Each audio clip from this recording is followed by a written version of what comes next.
کاش ہم قرآن مجید کے مفہوم کو اور قرآن مجید کے معانی و مطالب کو سمجھ کے اس کو پڑھنے کی کوشش کریں۔ آج اس امت کا المیہ یہی ہے کہ اس نے قرآن مجید کو چھوڑ دیا ہوا ہے۔ ہم نے بطور رسم قرآن مجید کو اپنایا ہے، رسم کے طور پہ پڑھتے ہیں، لیکن اس کو جس مقصد کے لیے نازل کیا گیا تھا وہ مقصد ہمیں حاصل نہیں ہے۔ میں آپ سے ایک سادہ سا سوال کرنا چاہوں گا۔ آپ کا بچہ انگلش میڈیم سکول میں پڑھتا ہو، آپ 2 4 5 10 ماہ کے بعد اس کا اختبار کریں، امتحان لیں اس کا، وہ انگلش فر بولتا ہو، لہجہ بھی ٹھیک ہو، سپیلنگ بھی اسے آتے ہوں، لیکن آپ دیکھیں کہ اس کو معنی و مطالب سے آگہی نہیں ہے، تو آپ پوچھیں کہ بیٹا اس کا ترجمہ کیا، تو وہ کہے کہ ٹرانسلیشن تو کرائی نہیں جاتی وہاں۔ تو آپ ایسے سکول میں اپنے بچے کو پڑھانا گوارا کریں گے جہاں لفظ سکھائے جاتے ہو، مفہوم نہ بتایا جاتا ہو، جہاں الفاظ تو پڑھائے جاتے ہوں، ریڈنگ تو کروائی جاتی ہو لیکن ٹرانسلیشن نہ کروائی جاتی؟ آپ کہیں گے خاک پڑا، لفظ فر بولتا ہے، معنی و مطالب نہیں جانتا۔ لیکن افسوس، ہم قرآن مجید کی تلاوت پہ ہی مطمئن ہو جاتے ہیں، اس کی ریڈنگ کو ہی کافی سمجھ لیتے ہیں، اور اس کے مفہوم کیا ہیں، مطالب کیا ہیں، مالک کا پیغام ہمارے نام کیا ہے، ہم اس کو سمجھنے کی زحمت گوارا نہیں کرتے۔ اور بسا اوقات ہوتا ہے کہ قاری قرآن تلاوت کر رہا ہے اور سننے والے جھوم رہے ہیں، سبحان اللہ پکار رہے ہیں، اور وہ ان آیات پر مشتمل تلاوت کر رہا ہے جن میں عذابوں کا تذکرہ موجود ہے۔ استغفر اللہ کہنے کا موقع تھا لیکن ہمیں پتہ ہی نہیں ہے کہ کہا کیا جا رہا۔ ہمارے نام جو اللہ کا پیغام ہے، ہم نے اس کو سمجھنے کی کوشش ہی نہیں کی۔ اور یہ بات ذہن میں رکھیں، جتنا یقین، جتنا اذعان اور جتنی پختگی قرآن کے دامن میں آپ کو کہیں سے نہیں مل سکتی۔ قرآن کا ایک ایک لفظ صداقت پہ مشتمل ہے۔ اکبر قرآن بھی کہہ رہا ہے فَبِأَيِّ حَدِيثٍ بَعْدَهُ يُؤْمِنُونَ، قرآن کے بعد اب کس کا انتظار کر رہے ہو؟ اور آقا کریم صلی اللہ علیہ وآلہ وسلم نے بھی ارشاد فرمایا انی تارکن فیکم الثقلین کتاب اللہ حبل ممدود من السماء الی الارض وسنت نبیہ، میں تمہارے اندر 2 چیزیں چھوڑے جا رہا ہوں، مضبوطی سے تھام لو، کبھی گمراہ نہیں ہوگے، ایک اللہ کی کتاب اور ایک نبی کی سنت۔ کتاب دین کی تھیوری ہے اور سنت اسلام کا پریکٹیکل ہے۔ اگر کسی نے تھیوری دیکھنی ہے تو قرآن کو دیکھ لے، اگر پریکٹیکل دیکھنا ہے تو نبی کی زندگی کو دیکھ لے۔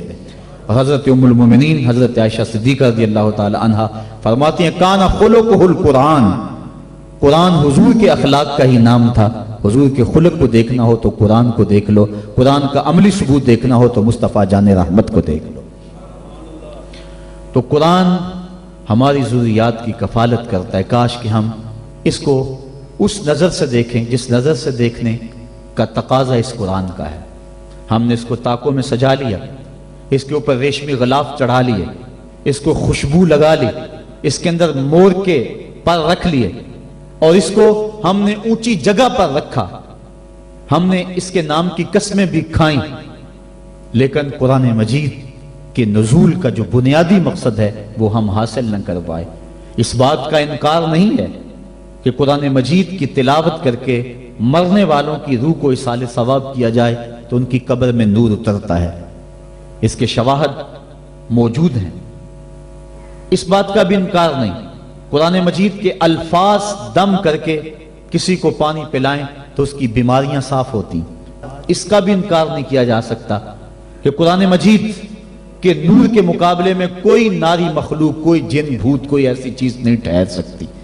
اس بات کا انکار بھی نہیں کہ اپنے گھر میں، اپنی دکان پہ، اپنے مکان پہ، اپنی فیکٹری میں قرآن مجید کی تلاوت کرو، وہاں برکت ہوگی، رزق میں فراوانی ہوگی، فرشتوں کی قطاریں لگ جائیں گی، رحمت کا نزول ہوگا، اس کا بھی انکار نہیں ہے۔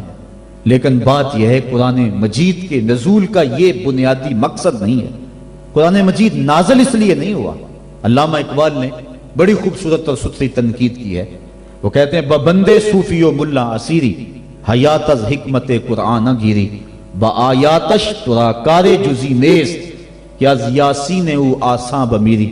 وہ کہتے ہیں تو صوفی اور خشک ملا کے ایسے پھندے میں پھنسا کہ تو نے قرآن سے زندگی تلاش نہیں کی، تجھے قرآن کی آیتوں سے صرف اتنا ہی کام ہے، جب مرتے ہوئے تیرے بوڑھے کی روح اٹک جائے تو تو سورہ یاسین پڑھ کے اس کی روح کو آسانی سے نکالنے کے لیے قرآن کو ہاتھ میں لیتا ہے، اقبال کہتا ہے اس بات کا انکار نہیں کہ سورہ یاسین سے روح آسانی سے نکلتی ہے، لیکن نقطہ نظر یہ ہے اقبال کا کہ تو نے قرآن سے ڈھونڈا تو موت کو ہی ڈھونڈا، قرآن سے بھی تلاش کیا تو مرنے کو ہی تلاش کیا۔ جس قرآن سے تو نے مرنے کو تلاش کر لیا، کاش اس قرآن سے تو جینا بھی سیکھ لیا ہوتا۔ جس قرآن سے تو نے مرنے کی سہولت ڈھونڈ لی، اس سے جینے کا سلیقہ بھی سیکھ لیا ہوتا، اس سے جینے کی سہولت بھی سیکھ لی ہوتی۔ ہم نے قرآن سے بھی جو ہے وہ موت کو ہی تلاش کرنا چاہا۔ آؤ قرآن کے دامن میں جو روشنیاں ہیں، قرآن کے دامن میں جو زندگیاں ہیں، قرآن کے حرف حرف کے اندر جو حیات کے اصول رکھے گئے ہیں، جینے کے جو ڈھب اور طریقے سکھائے گئے ہیں، ان سے ہم روشنی اور نور حاصل کر کے اپنی زندگی کو سنوار لیں۔ قرب قیامت کے فتنوں کا تذکرہ کرتے حضور نے ارشاد فرمایا، لا یبقى من القرآن الا رسمہ ولا یبقى من الاسلام الا اسمہ مساجدہم عامرۃ وہی خراب من الہدی۔ ایک وقت آئے گا کہ اسلام صرف نام کا رہ جائے گا، قرآن صرف رسم کے طور پہ پڑھا جائے گا، اور مسجدیں زیب و زینت کے لحاظ سے تو آباد ہوں گی لیکن ہدایت کے نور سے خالی ہوں گی۔ کیا آج وہ وقت آ نہیں گیا کہ ہم قرآن کو صرف رسم کے طور پہ پڑھ رہے ہیں؟ قرآن مجید کے مفاہیم و مطالب سے ہمیں آگہی ہی نہیں ہے، اس پر عمل کرنے کی ہماری کوششیں ہی نہیں ہیں۔ ہم اپنی زندگی، اپنے معاشرتی نظام کو قرآن کے مطابق ڈھالنے کی کوشش میں لگتے ہی نہیں ہیں۔ کاش کہ یہ معاشرہ قرآنی معاشرہ ہو جائے، پھر زندگی کے سارے دکھ ختم ہو جائے اور زندگی میں بہاریں آ جائیں۔ یہ زندگی کے سارے دکھ، یہ زندگی کی ساری مصیبتیں اس لیے ہیں کہ ہم قرآن سے ہٹے ہوئے ہیں۔ قرآن کے دامن سے لپٹ جائیں، زندگی میں رونق آ جائے، زندگی میں بہاریں آ جائیں، ہر سمت محبتوں کے پھول کھل اٹھے اور نفرتوں کے کانٹے خود بخود ہی ختم ہو جائے اگر ہم قرآن پہ آ جائیں۔